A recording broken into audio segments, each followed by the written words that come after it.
Assalamualaikum warahmatullahi wabarakatuh. Perkenalkan, saya Fikram, NIM K1A11937, ITTA 2019. Saya akan mempresentasikan PowerPoint yang berjudul Enzim dalam Industri Pangan. Untuk mempersingkat waktu, saya langsung saja ke slide kedua. A. Imobilisasi enzim. Dalam proses industri pangan dan analisis, penggunaan enzim biasanya sekali pakai. Setiap proses atau analisis baru menggunakan enzim baru. Immobilized enzim, suatu enzim yang secara fisik maupun kimia tidak bebas bergerak sehingga dapat dikendalikan kapan enzim harus kontak dengan substrat. Proses pengolahan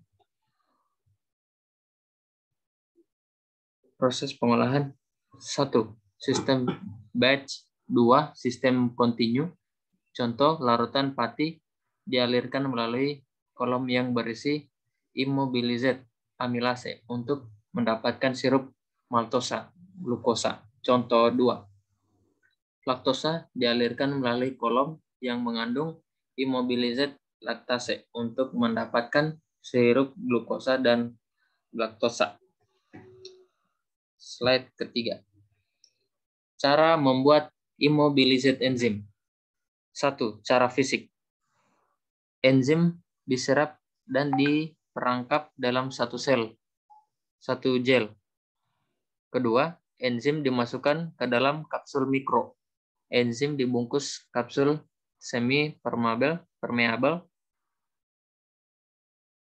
Selanjutnya, cara fisik bersifat reversible atau enzim dapat kembali ke keadaan aslinya. 2. Cara kimia. Melibatkan ikatan kovalen antara residu 2 atau lebih enzim yang sejenis.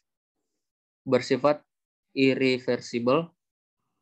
Matriks yang digunakan polisakarida tidak larut, selulosa, dextran, protein, gelatin, albumin, polimer sintetis, bahan anorganik seperti gelas berpori, silika gel. Slide keempat. B. Reaktor untuk enzim sel imobilisasi. 1. Reaktor dengan pengaduk sistem batch, sistem kontinu. 2. Fluidized bed enzim sel imobil mengalir dari bawah kertas dengan kecepatan aliran yang cukup tinggi bersifat semi kontinu sebab substrat dikembalikan lagi ke reaktor beberapa kali untuk mendapat yang diinginkan. 3. Kolom plug flow digunakan untuk substrat yang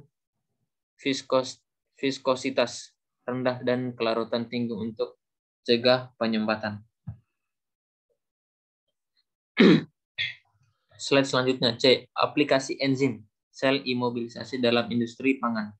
1. Penggunaan enzim sekali proses tidak ekonomis, tidak efisien. Penggunaan imobilisasi enzim A. Praktis dalam industri pangan, dapat digunakan lebih dari sekali proses. Prosesnya otomatis dan mudah dikontrol. D. Dapat mempertahankan aktivitas katalik. Slide selanjutnya, yang ke-6. D. Imobilisasi sel. Imobilisasi sel umumnya lebih mudah dibanding imobilisasi enzim karena tidak melalui tahapan ekstraksi, isolasi, dan pemurnian enzim yang biayanya mahal. 2. Imobilisasi sel mikroba dibedakan atas 3 macam, yaitu A. Sel mati dalam kurung untuk reaksi konversi sederhana atau satu tahap. B. Sel hidup untuk reaksi konversi yang melibatkan biokatalis heterogen dalam kurung multi-enzim merupakan ATP atau biokoenzim seperti NADP atau koenzim A. C. Sel dalam fase pertumbuhan, keadaan di mana terdapat aktivitas enzim untuk pertumbuhan. Metode ikatan sama dengan enzim imobilisasi. Slide selanjutnya, slide ke-7. Aplikasi elektroda enzim. 1. Sensor hayati mengandung enzim dan perangkat alat pengukur metabolit yang didasarkan atas penentuan amperometer dan potensiometrik.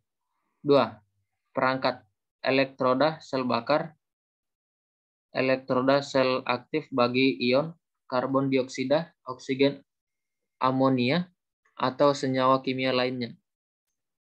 3. Biokatalisator atau enzim akan memilih substrat dari sekumpulan senyawa kimia dan mengubah menjadi produk pada tingkatan spesifik bergantung pada pH, suhu, enzim, dan substrat. 4.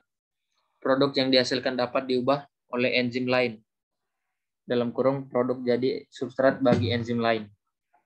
Enzim kedua ditambahkan dalam jumlah berlebih sehingga produk enzim kedua dapat diukur yang ingin diketahui. 5. Teknik elektroda enzim bisa juga digunakan spektrofometer untuk mengukur reaksi enzim dalam kurung dengan sendirinya mengukur jumlah substrat yang ada. Metode yang ada dan praktis. 6. Produk dapat juga direaksikan dengan zat warna sehingga konsentrasinya dapat diukur melalui spektrofotometer. Slide selanjutnya, slide ke-8. 7. Cara lain adalah dengan cara memanfaatkan sisa faktor NAD dan NADH. Molekul NADH menyerap cahaya pada panjang gelombang 340 nm, sedangkan NAD tidak demikian. Berubahnya bentuk mol satu ke lainnya dapat dipantau oleh spektrofotometer pada panjang gelombang 340 nm. Ke-8. Prinsip kerja biosensor. A. Biosensor mengandung enzim dalam kurung 1 beberapa jenis atau antibodi protein lain dalam bentuk amobil. Komponen biologi ini dibiarkan bereaksi dengan substratnya sehingga terjadi perubahan konsentrasi substrat langsung atau substrat tidak langsung. B. Isyarat kimiawi yang timbul oleh perubahan disimpulkan dan diaplikasi oleh alat-alat berkomponen microchip sehingga kita dapat membaca konsentrasi substrat yang ingin diketahui. Slide selanjutnya, 9. Keunggulan elektroda enzim dibandingkan metode lain. A. Enzim bekerja secara spesifik. B. Amobilisasi enzim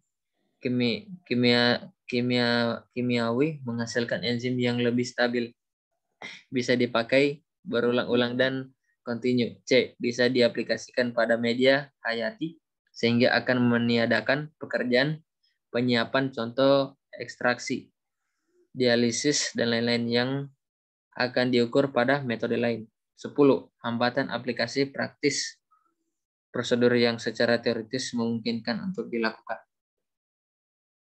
Slide selanjutnya, 9. Ternyata sudah yang ke-10. Mungkin itu saja yang bisa saya presentasikan.